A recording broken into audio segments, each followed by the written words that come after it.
রাসূল সাল্লাল্লাহু আলাইহি ওয়াসাল্লাম মক্কাবাসীদের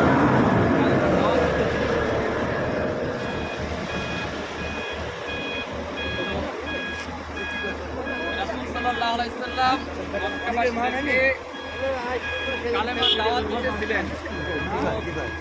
মক্কাবাসী কালেমার সে দাওয়াতকে কবুল করে নাই, গ্রহণ করে নাই। আল্লাহ রাসূল সাল্লাল্লাহু আলাইহি সাল্লামকে কষ্ট দিতেছিল। তো রাসূল সাল্লাল্লাহু আলাইহি সাল্লাম তায়েফে হিজরত করেছিলেন। তায়েফবাসীও এই কালেমার দাওয়াতকে কবুল করে নাই। তখন আল্লাহ তাআলার নির্দেশে রাসূল সাল্লাল্লাহু আলাইহি সাল্লাম মক্কা থেকে মদিনায় হিজরত করেছিলেন। তো মক্কা থেকে যখন বের হন তখন কাফেররা তাড়া করতেছিল। তখন রাসূল সাল্লাল্লাহু আলাইহি সাল্লাম আবু বকর রাদিয়াল্লাহু আনহুকে নিয়ে এই পাহাড়ের মধ্যে একটা গুহা আছে, এই পাহাড়ের নাম হচ্ছে গারে সৌর, মানে সাওয়ার হওয়া, অবস্থান করা। এইখানে ওই গুহার মধ্যে আত্মগোপনে ছিলেন। তো এই গুহার মধ্যে এত দূর উপরে কিভাবে উঠলো? এখন তো ধাপে ধাপে সিঁড়ি করা আছে, তারপরেও মানুষ উঠতে হয়রান হয়ে যায়, কষ্ট হয়ে যায়। তো আল্লাহ তাআলার এটা কুদরত। আল্লাহ তাআলার সাহায্য না থাকলে এই কাজ সম্ভব না। আর এত শত শত কাফের যাদেরকে খুঁজতে ছিল, রাসূল সাল্লাল্লাহু আলাইহি সাল্লাম সাথে আবু বকর রাদিয়াল্লাহু আনহু ছিল। তো ওই সময়টা কত একটা ভয়ের মধ্যে ছিল। ওই গুহাতে যখন অবস্থান করেছিলেন, এইখান থেকে রাসূল সাল্লাল্লাহু আলাইহি সাল্লামের সাথে থাকা অবস্থায় আবু বকর রাদিয়াল্লাহু আনহু কিছু কুদরত, আল্লাহ তাআলার কিছু কুদরতি নিদর্শন দেখতে পেয়েছিলেন। যেই কারণে আবু বকর সিদ্দিক রাদিয়াল্লাহু আনহু পরবর্তীতে এই কথা বলেছিলেন যে আমার হিজরতের পূর্বের ঈমান আর হিজরতের পরের ঈমান আসমান জমিন ফারাক। কেন? বলে আল্লাহ রাসূল সাল্লাল্লাহু আলাইহি ওয়াসাল্লামকে নিয়ে যখন গুহায় অবস্থান করতেছিলেন, তো ওই গুহার বেশ কিছু ছিদ্র ছিল। ওই ছিদ্রগুলি আবু বকর রাদিয়াল্লাহু আনহু ওনার পাগড়ি ছিঁড়ে ছিঁড়ে বন্ধ করতেছিলেন। এক পর্যায়ে কাপড় শেষ হয়ে গেছিল। তো একটা ওই গর্তকে আবু বকর রাদিয়াল্লাহু আনহু ওনার পায়ের গোড়ালি দিয়ে, যেটাকে আমরা গ্রামের ভাষায় মুরা বলি, গোড়ালি দিয়ে বন্ধ করেছিলেন। তো একটা সাপ বিভিন্নভাবে রাস্তা খুঁজতেছিল আল্লাহ রাসূলকে দেখার জন্য।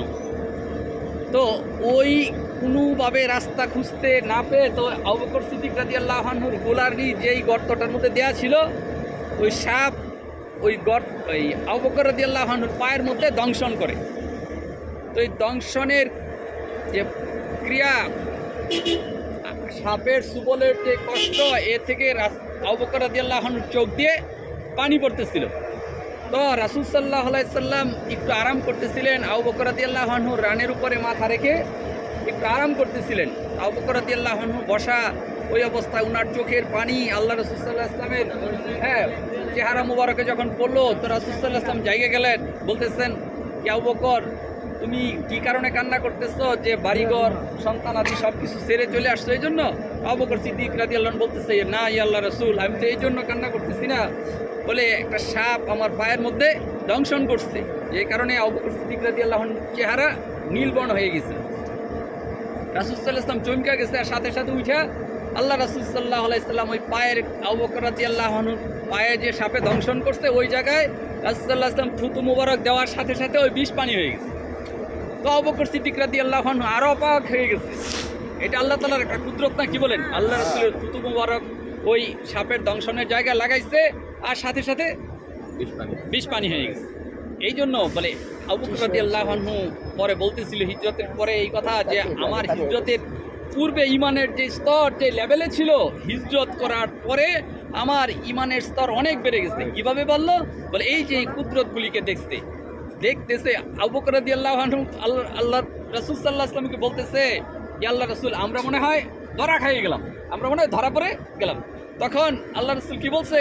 যে না, কখনো না, আমাদের সাথে আল্লাহ আছে, আমাদের সাথে আল্লাহ আছে। এই জন্য ঈমানওয়ালারা যখন যে কোনো পরামর্শ সাপেক্ষে জামাত আকারে কোনো কাজ করে, যে আমরা এখন জামাত আকারে বের হয়েছি কাফেলার সাথে, তেমন আল্লাহ তাআলার রহমতের হাত আছে, আল্লাহ তাআলার রহমতের নিচে আমরা আছি। যখন জামাতবদ্ধ হয়ে চলবে, তো সে রহমতের ছায়ার মধ্যে থাকবে। আল্লাহ তাআলা আমাদের সবাইকে তৌফিক দান করেন। আর এটা থেকে এই শিক্ষা নিব যে দ্বীন ইসলামের জন্য তারা কত কষ্ট সহ্য করছে, নিজের পরিবার পরিজন সব কিছু ছেড়ে আল্লাহর দ্বীনকে দুনিয়াতে জিন্দা করার জন্য এই মক্কার পবিত্র জমিন ছেড়ে মদিনায় চলে গেছে। ওই যাওয়ার পথে হিজরতের সময় এখানে আত্মগোপনে ছিলেন 3 দিন 3 রাত্র, 3 দিন 3 রাত্র এই গুহার মধ্যে ছিলেন। তাহলে কিভাবে একটা গুহার মধ্যে এই মানুষগুলি কেন ছিল? দুনিয়াবি কোনো উদ্দেশ্যে স্বার্থে না, আল্লাহ তাআলা যে আমাদেরকে দুনিয়াতে আল্লাহ তাআলার খলিফা বা প্রতিনিধি হিসাবে পাঠাইছে এটা প্রমাণ করার জন্য, লা ইলাহা ইল্লাল্লাহকে দুনিয়াতে প্রতিষ্ঠিত করা, মানুষের দ্বারে দ্বারে বারে বারে পৌঁছে দেওয়া। এই জন্য আমরা এটা থেকে শিক্ষা নিব, দ্বীন ইসলামের জন্য যদি কোনো কুরবানি করা লাগে, কোনো ত্যাগ, কোনো মালের কুরবানি দেওয়া লাগে, জানের কুরবানি দেওয়া লাগে, এই জন্য এই অবস্থায় আমরা যেন সবাই সচেতন থাকি, সচেষ্ট থাকি। ঠিক আছে ইনশাআল্লাহ। আল্লাহ হিজরতের দ্বারা ঈমান বাড়ে। মানুষ যখন হিজরত করে তো তার ঈমানের তারাক্কি হয়, উন্নতি হয়।